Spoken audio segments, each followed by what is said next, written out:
Hey Flower Tribe, it's Kelly Lehman from Cranberry Fields Flower Farm, and today I want to tell you the names of some of my favorite hydrangeas that I grow here at Cranberry Fields Flower Farm. So if we haven't met yet, it's nice to meet you. My name is Kelly Lehman. I'm the owner of Cranberry Fields Flower Farm here in Cranberry, New Jersey, and I love giving you guys fun, free flower tips. So please feel free to subscribe to this YouTube channel and also to my podcast, which is Gardening Flowers with Kelly Lehman. And feel free to hit that bell notification so you know whenever I post another fun free video, or subscribe to the podcast so you know whenever I upload another podcast. So let's dive right in. Right about now, a lot of gardeners are trying to plan out what they want to plant in their gardens. And so a lot of Flower Tribe members have asked me, what are some of my favorite hydrangeas? Or, can I go through my flower farm and identify the ones that I love to grow? So let's do that today. So I'm going to start off with my Endless Summer. So these are those blue, beautiful hydrangeas that you see coming up all over the place. And what happens with these hydrangeas is they come in on something called old wood. So the first flush of flowers comes in on old wood.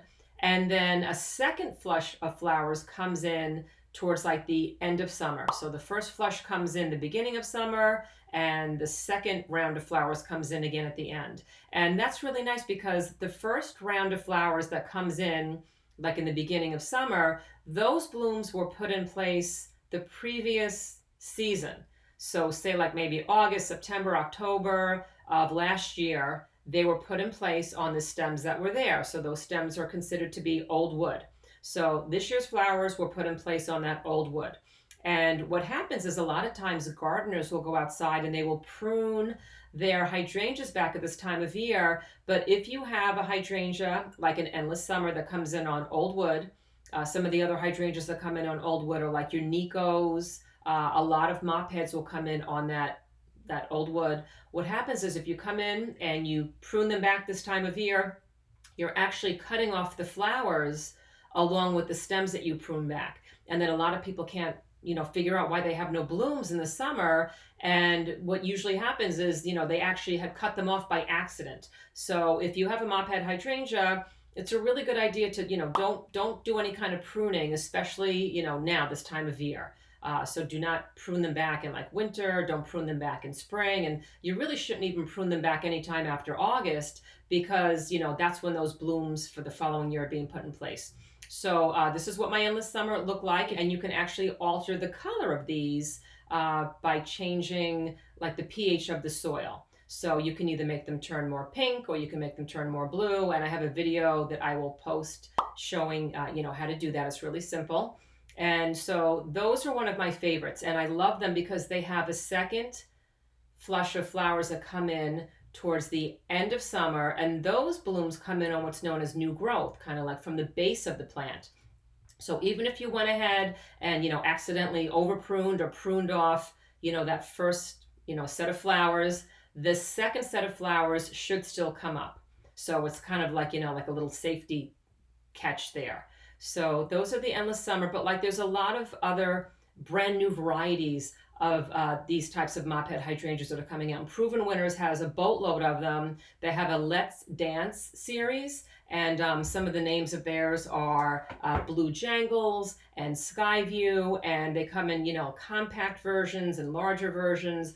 So, go to your local garden centers and try to find some of those mop head hydrangeas, that have the double sets of blooms. I think you'll be really happy. If you're just brand new to like the hydrangea game, I would say try out a Limelight hydrangea, because Limelight hydrangeas are super easy to grow. And those are the ones that have like those giant white blooms. They almost look like they're a little bit triangular. They're like spherical. When they first come out to bloom in spring, and they're one of the first ones, to start showing up. Well, actually, Annabelle comes out first, but eventually the Limelight, when they do come out, they have like a creamy white, giant, beautiful bloom.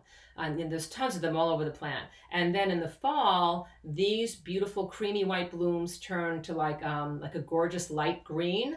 And then they even have like a little bit of like pink or like, almost like a maroon tip around a lot of them. And so they're a really beautiful flower to use as a dry cut flower towards the end of fall. They are super low maintenance. They grow really well in, states that are super hot, in states that are like, like medium temperature wise, and also states that are cooler. So if you're new to the hydrangea game, Limelight's a really great one to start off with. And the rule of thumb with any new hydrangea that you put into the ground is that at least for the first, like year or two, make sure that you keep up with the watering because those roots need to get established. So you don't want to overwater because hydrangeas do not like to have soggy feet. However, they do need, adequate water uptake. So make sure that, you're on top of that. And you could take a look at like the little card that comes with your plants and it will tell you, the best watering methods for that particular variety. So check that out. The watering is super important. Also, guys, when you're putting your hydrangeas in the ground, make sure that they're in a location where they're going to be happy. So check out the card again, and you're going to look for, how many hours of sunlight that it likes.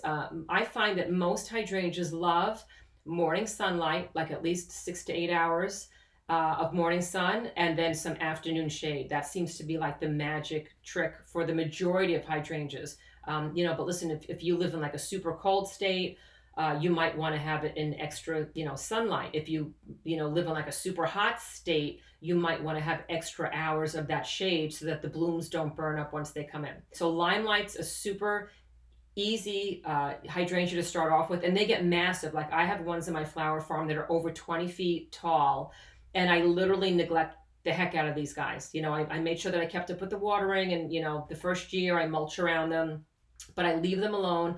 I don't even prune back most of my Limelight hydrangeas. I hardly prune back any of my hydrangeas. So if you're not, if you're okay with not pruning them back, they're not getting too scraggly, I would leave most of them alone, but you can always cut out the 3Ds from any hydrangea at any time. And those are the diseased, dead, or damaged branches. So you always want to get rid of those branches so that when you cut into it, they're kind of white. Those are the ones that are dead, and they're only causing, like stress on the plant. And the ones that are kind of twisted or scraggly, you can cut those out also. If there's ever two branches that are crisscrossing against each other, eventually they're going to start rubbing into each other. So you can cut one of those out, and anything that looks diseased. So always cut those out any time of year. So that's fine.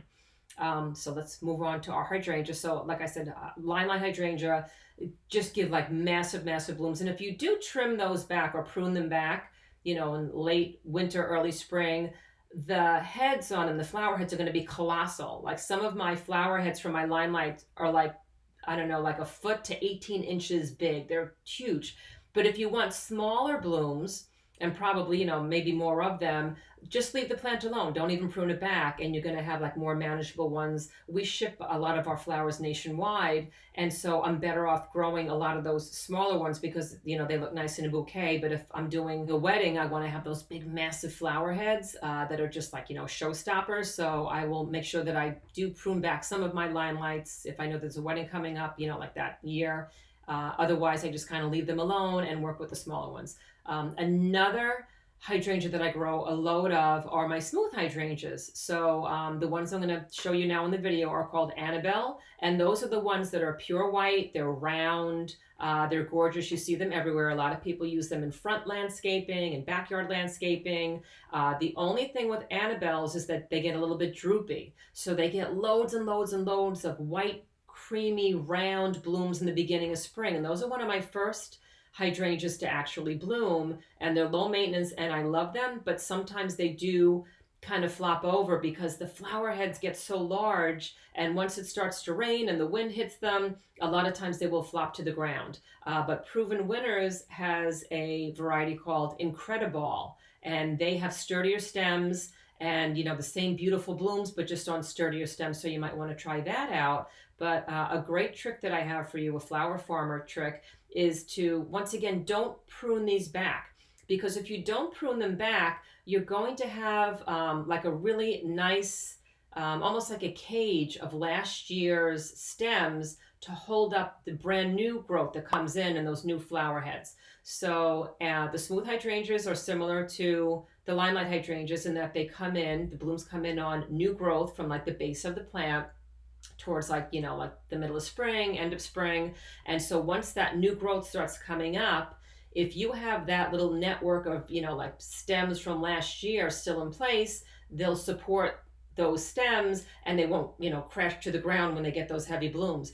I know a lot of gardeners like to kind of clean up their yards And what they'll do is like in the end of winter, they'll kind of prune them back to like, maybe like 6 inches or a foot. And, it makes it look much neater. But then those new stems are so much floppier. They don't have that, that little skeletal cage to kind of hold them up. So, you might even want to consider just instead of, leaving it totally in place because, sometimes that could look a little bit messy. You might want to just prune back your Annabelles and your Incredibles, your other smooth hydrangeas, and leave maybe like 2 feet in place. So instead of pruning it back almost to the ground, maybe leave like 2 feet of the old stems in place, and that will act as like a little bit of a network of support for the new stems that come in. But I love the Annabelles, the Incredibles. So they come in. They're like I said, one of the first bloomers in spring. They're beautiful, creamy white, and then eventually, over the course of the summer, they turn this gorgeous, like lime green. And then they make for a beautiful dried cut flower also. So those are really, really pretty. And just a little florist power tip. If you're going to make bouquets from your smooth hydrangeas, and this kind of goes for most hydrangeas, I would wait until they're kind of like super mature, till they're almost in like the dried stage on the stem. Because if you cut your hydrangeas when they're in kind of like that fresh, especially the smooth hydrangeas, when they're just opening up and they're like, say, like the Annabelles are nice and white and creamy white and like towards the end of spring, and you cut them and make a bouquet, I find that the flowers droop very easily. So, maybe after just a few days, they wind up, wilting, pooping out. And so, you can try to, stop that from happening by giving the bottoms of your hydrangeas an extra cut, because a lot of times they flop because the stems got clogged up. Sometimes people will dip them in alum powder before they make an arrangement, and that's just like a pickling spice. You can find it like your local store. It's ALLUM. But for the most part, I have the best luck with keeping hydrangeas fresh, long in a vase if I wait until they're semi-dried out on the stem. And then they wind up just staying for like, well over a week, because they're almost like papery, like the flowers themselves are almost like a dried, semi-dried out stage, and they still look very colorful, but they're not, quite as wilty. So that's just a little florist power tip thrown in there. So I love the Annabelles, the Incredibles. They're terrific, especially for front landscaping or back landscaping, but just know that they will lose a lot of their leaves. And in the winter, they look a little more stickly than they do like in the spring and the summer when all the leaves are there. So keep that in mind if it is, especially for your front landscaping.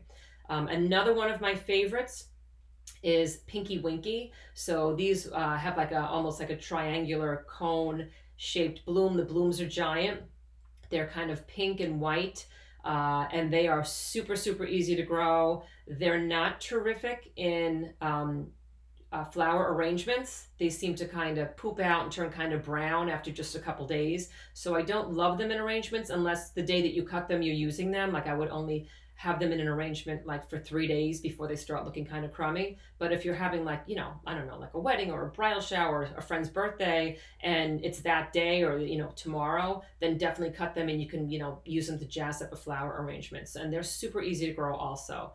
So I do grow Nico hydrangeas. Those are kind of like the blue ones, the antique looking ones that like your grandmother grew in her backyard. And, they've got the big round blue heads and they're gorgeous. I just have a hard time with them.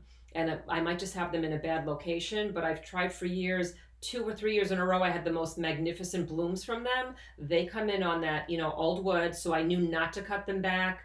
I made sure that I didn't over fertilize them. I made sure that they were getting enough sunlight, enough water. I made sure I did not overwater.